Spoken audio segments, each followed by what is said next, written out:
Hey guys, it's me, Tasha. I am back for another episode of Finding My Father. Please watch the first episode so you can get the background of the story. If this is your first episode of Finding My Father, so you can understand what's going on, why I'm doing this, and why I don't know who my father is. Okay? All right. So, moving forward, I have some notes. So I'm going to be reading from my notes. Don't mind if my head goes down because my notes are down there. Okay? All right. Let me find the page.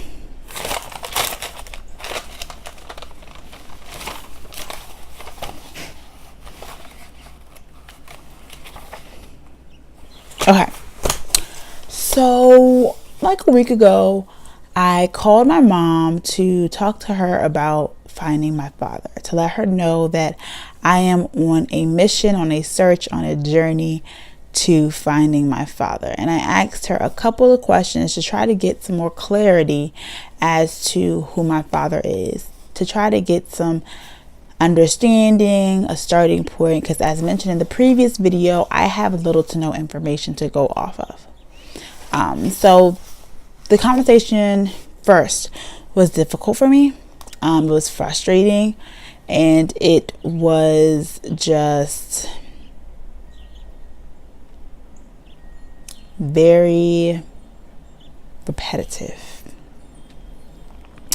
As mentioned before, my mother is severely mentally ill and is in a state psychiatric center or hospital. So her thoughts were very broken, and she wasn't really, giving complete sentences. And so I began to get frustrated and kind of wanted to give up on the whole thing. Like, man, I don't have any information to go off of. Whatever, it's not possible. Why am I doing this? But this was the conversation. From the conversation, I got a little bit more information. So the guy on my birth certificate, I asked mom about the guy on my birth certificate, and I asked him about my father. So I asked, is the guy on my birth certificate my father? Although she previously told me no. I just wanted to ask again just to make sure and to get some clarity. She reminded me, or she told me that what I already knew. No, he's not your father. I asked who he is, but would he know who my father is? My mom just said he was a guy that was around during the time that I was born that she was talking to. Okay. Then I asked about my father. I asked who my father is, where he is. Does she have any information to give me? Like before, the only name that she was able to give me is Scotty. Whether that's a first or last name, we do not know. She was able to tell me that she believes he's in the military.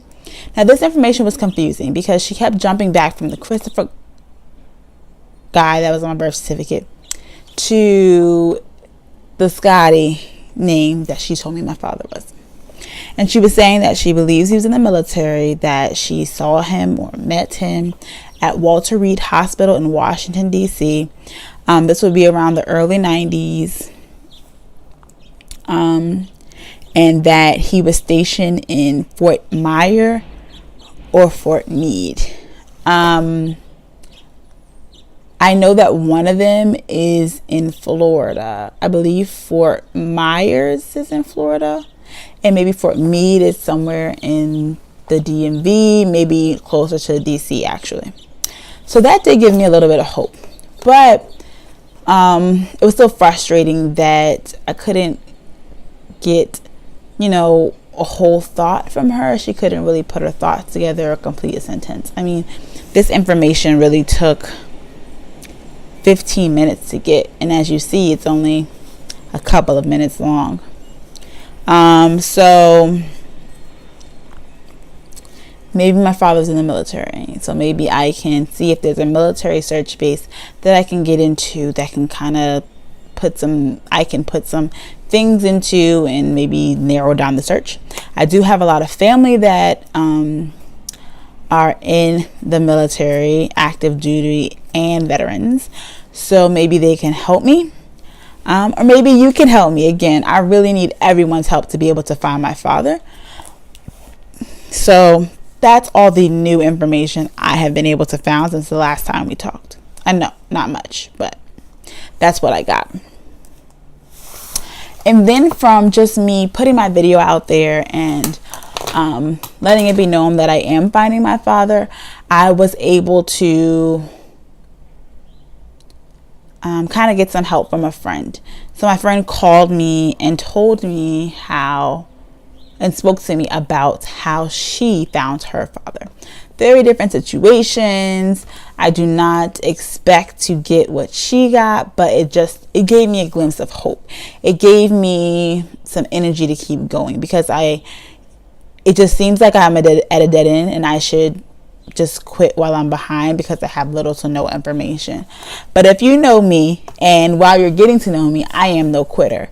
Regardless of what I feel, regardless of the situation in front of me, I'm not a quitter. So I'm going to keep searching. So my friend did call me and tell me how she was able to find her father. He was in the military also, and so she was able to find her father in a very short time span. So although we have different situations, the end goal is still the same, to find our father. So I'm glad I have great friends that are willing to be vulnerable and honest with me and help me on my journey. I also posted my video on my Facebook, and someone told me they think they know a way for me to start. I inboxed them. They haven't messaged me back yet, but hey, I'll take any advice. Also, throughout this journey of finding my father, I'm really finding out more about my mother and her mental illness when she was a teenager or a young adult. So it's really, helping me to open my mind to different things and learn more about my mother and her mental illness.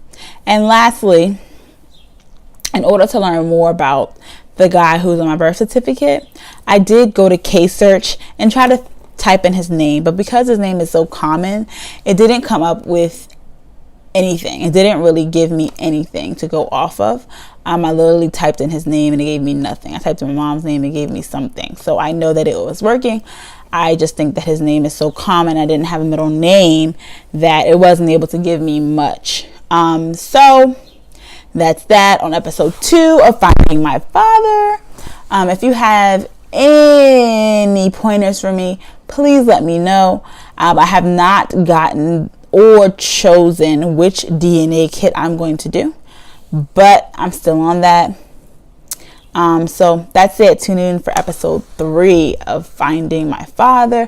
Thank you guys so much for watching me go through this. It is emotional roller coaster, just because I feel like I'm just behind and I should quit while I'm behind, but my feelings period are just up and down, and I know that